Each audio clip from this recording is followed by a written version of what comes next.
Shabbat Shalom, nous sommes Parashat Mishpatim, c'est la Parasha du Gala on News, Be'ezrat Hashem, dimanche soir, le 7 février, B'Sha'at V'Mutzlahat. À tous ceux qui vont venir, ou ceux qui veulent venir et qui peuvent encore confirmer, c'est pour nous une grande joie, un grand punch, un grand encouragement pour continuer nous-mêmes à soutenir et l'étude, enseigner et soutenir ce fardeau. La Torah commence la paracha après les 10 commandements par la paracha de celui qui a acquis, celui qui a acheté un esclave.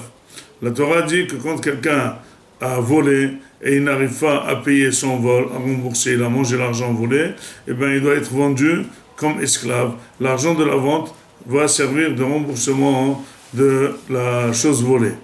La Torah précise que les 6 ans, il doit être au service de celui qui l'a acheté, mais la 7e année, il doit être libre. La question qui se pose, pourquoi la Torah a trouvé utile d'enseigner ce premier message comme le 11e commandement, tout de suite après les 10 commandements? Y a-t-il tellement beaucoup de choses plus importantes, beaucoup de choses plus pratiques qu'on rencontre toujours, et le Shabbat, et le Yom Tov, et le manger assour, kasher et pas kasher, et les mariages, énormément, 613 mitzvot. La 11e serait celle d'être celui qui a acheté un esclave. Il y a ici, Mouraï Rabotai, en abrégé, un enseignement très profond. La Torah ne supporte pas les personnes qui veulent être propriétaires.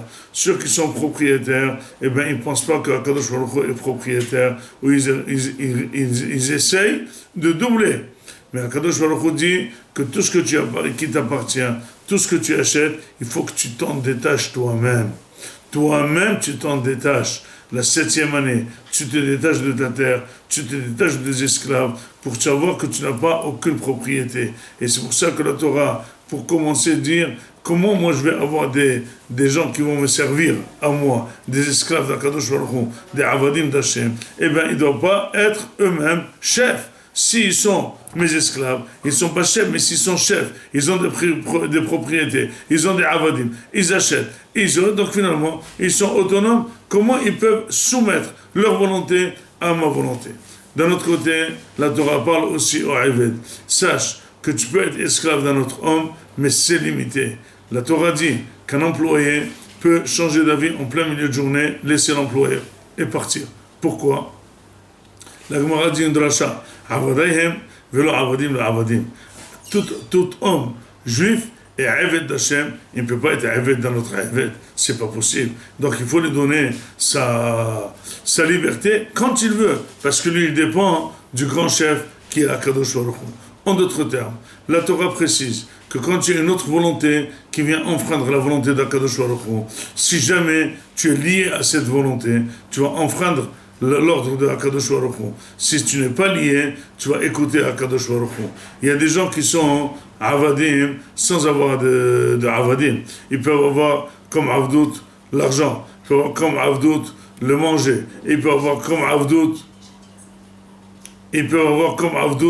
beaucoup de domaines finalement. Ils sont dépassés, ils n'arrivent pas à faire ce que veut Hakadosh Baruch Hu. Ils n'arrivent pas à écouter quand les deux viennent en même temps, quand le moment de la tefila arrive et le moment du travail arrive, quand le moment de la tefila arrive et le moment du manger arrive, quand le moment de l'étude arrive et le moment de parloter arrive, et bien la personne, elle ne sait pas quoi faire, dit la Torah. Moi, j'ai donné la Torah à des gens qui veulent m'écouter. Ceux qui veulent m'écouter, c'est ceux qui sont libres. Ceux qui sont libres, c'est qui n'ont aucun autre attachement dans aucun autre domaine. C'est pour ça que le premier ordre qui se dit après les 10 commandements est fondamental.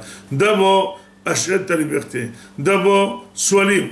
D'abord, sois disposé à faire ce que fait Akadosh Baruch Hu. Après, je commence à énumérer toute la Torah. Mouraï Rabotai. Dimanche soir, aux news, le 7, n'hésitez pas, je compte sur vous, je vous en prie. Shabbat Shalom.